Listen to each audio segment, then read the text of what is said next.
For Amazon to be as advanced as it is, it's troubling that many things break down and stop working, which is why you have to file a ticket or contact Amazon on a frequent basis. But the challenge is, how do you get the actual solution you're looking for? If one of your ideas of things that you need help with isn't on one of the common frequently asked questions lists, chances are it's going to have a difficult time getting to the right person at Amazon. My name is Stephen Pope. I'm the founder of My Amazon Guy, and in this video I'm going to be talking about some tips on how to contact Amazon to get the solution you're looking for. So first, a couple of generalizations. In general, if you have an issue with FBA, typically speaking, like a reimbursement request or a shipment question, those kinds of tickets tend to get pretty answered quickly. But when it comes to storage questions, logistics, or a warehousing question, those take 2 weeks. It's very difficult, and there's a reason for this. So Amazon is a very siloed organization. They have many departments that are email contact only, and there's no way for you personally to email those departments, nor can you call them. So the person who is actually going to solve your problem is not the person you're going to communicate with. There's going to be an intermediate party, basically a support rep who is likely not in the United States, and they're going to interpret your request and funnel it as best they can, triage style, to the proper authority. And the metrics that the person who is answering your support ticket have are completely different than the person who can solve the problem. And quite frankly, I don't know how they hold their warehouse accountable for issues. For example, let's say you have a bunch of product at Amazon that has been deemed unsellable for a variety of reasons. Let's say it's a supplement or an item that's consumable, and Amazon has deemed that it has expired. However, you know, because you track your lot numbers, that it hasn't expired. So Amazon's in the wrong. Well, after a couple of weeks of going back and forth on this very issue with seller support, we still don't have resolution. And that's because the warehouse is not being pushed enough by Amazon to solve the problem. And in this instance, put hundreds of product back into inventory that is not supposed to be expired. So these are challenging situations. So how do you go about finding the best solution to your ticket problem? And again, there are many ticketing solutions that go through pretty much same day. A lot of them are good. But if you're struggling to get the solution that you're seeking, it's going to be because of a variety of reasons. Either A, Amazon does not understand your request.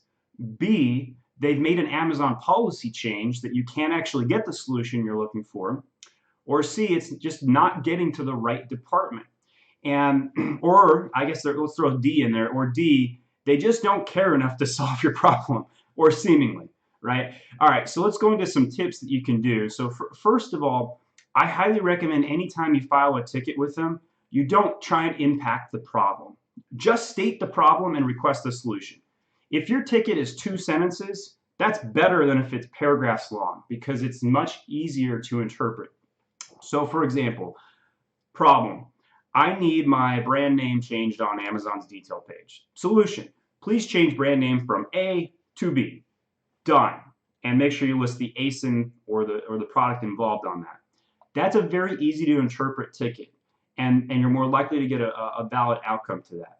The second tip I'll give you is, if you're not getting the solution within 48 hours on the ticket you've opened, open a new one. You have a higher probability of getting a seller rep who will solve the problem on a second ticket. Now, there's a chance that they may just merge it with the other ticket, and they may do that, and that slows everything down. That's absolutely true. But from my experience, it's get as many fish over that dam as you possibly can in that salmon run, because it is purely a numbers game when it comes to getting squeaky wheel gets the oil, in my opinion. Third tip: if you're having issues with the ticketing, go ahead and call Amazon. Now, again, most of the support reps who are going to answer the phone cannot solve your problem. They can document the problem. There are few instances where you can still talk to somebody who can solve the problem while you're on the phone. The catalog team is increasingly getting more difficult to get in touch with. If you're able to get in touch with the catalog team, they can still make some changes. But again, if you're trying to make a change on your IPI score and your storage inventory has been limited, that is not something that any seller support rep can help you with. A ticket nor a phone call is going to increase your storage limits or take away fees you've paid in long-term storage or anything of that sort. So they cannot help you with that. You're basically SOL. Amazon is penalizing you, and you cannot get out of the doghouse on those kinds of issues. So when you call Amazon, there are ways to somewhat get in touch with a more US-based rep. And the trick is when you file that ticket, so let's go through the motion of filing a ticket. So first of all, how you get here, you hit help, get support, selling on Amazon, and you can pick a variety of issues here. So typically speaking, if you're trying to get a hold of a US-based catalog rep, which is pretty much the most common reason you need to contact Amazon, you're going to go into products, listings, or inventory. You'll notice this drop-down has very much expanded of recent. My favorite one to use is inventory file upload issue to get in touch with the catalog team. Now, in the past, you could request a phone call on this. Now they've only done email. So every time we have a little trick or tip, it seems like every 6 months that kind of goes away.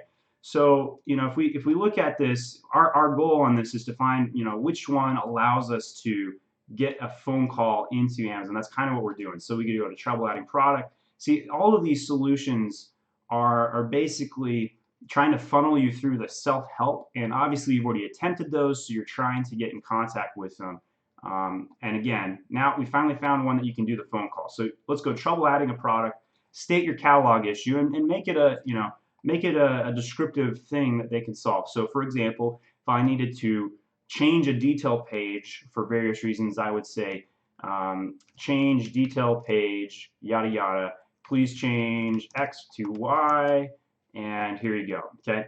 Then sometimes if you type certain things in, your phone call option disappears, so be careful on that. So now, if you go ahead and call in, give them your actual phone number because you want a phone call on this issue. By the way, this checkbox for urgent has no impact in my opinion. I've never really seen it do anything. And I filed probably 1,000 tickets in the last 3 years, accumulatively. So, all right, so if you're going to call in, you give them your phone number, and then when you get the options, you should get 4 options when the phone call hits you, and they basically say, hey, you got trouble with this, hit 1, this, hit 2, etc. You're looking for option 4, and that is going to be related to taxes. Even though you do not have a tax issue, Amazon still does not trust its outsourced seller reps with tax issues, and they will funnel that almost to 100% certainty to an American side representative. So if you do that, you have a higher probability of getting a more understandable communication process. That does not mean you'll get to the right person who can solve your problem, but they will probably be more likely to solve your problem. If this is a complicated issue or something that you feel like you haven't gotten good response on tickets, that's when I recommend you use this methodology. In summary, though, I find that filing tickets and not using the phone call, but sending it by email is the fastest way to get the response that I typically want on average. So I tend to file email tickets predominantly. I also do not include my phone number on the email tickets unless it is an egregious issue that I'm trying to get solved. And that's because in the past 5 years, anytime I've left my phone number on an email ticket, Amazon will just call me up and say, hey, I've solved your problem. Can you review my ability to solve your problem? And that's such a waste of my time, 5 minutes on the call, just saying, okay, thank you for calling me to tell me you solved the problem, and I'm going to write a 5-star review of the rep. And I think that's one of the worst things that Amazon has done is to try and get sales reps to request reviews. It's antithetical, right? On Amazon.com, they've now made it so you can't incentivize product reviews for your own buyers, but they're doing it through their sales reps. There's a disconnect here, right? And Amazon is full of disconnects. Siloed organization, competing priorities, organizations within Amazon are fighting each other, and that's why Amazon Guy is in business. We're here to help you solve some of these problems. So if you have a consulting need, go over to myamazonguy.com and hit contact us, and we can help you out on a variety of issues, everything from advertising management to ticket filing, SEO, PPC, design, and all that good stuff. So, and if you have any questions about ticket issues that you haven't been able to get support on, feel free to leave a comment on this video. I'm sure others will appreciate how you went about solving that, or maybe I'll answer that question and others will be able to replicate it from that. Thanks for watching.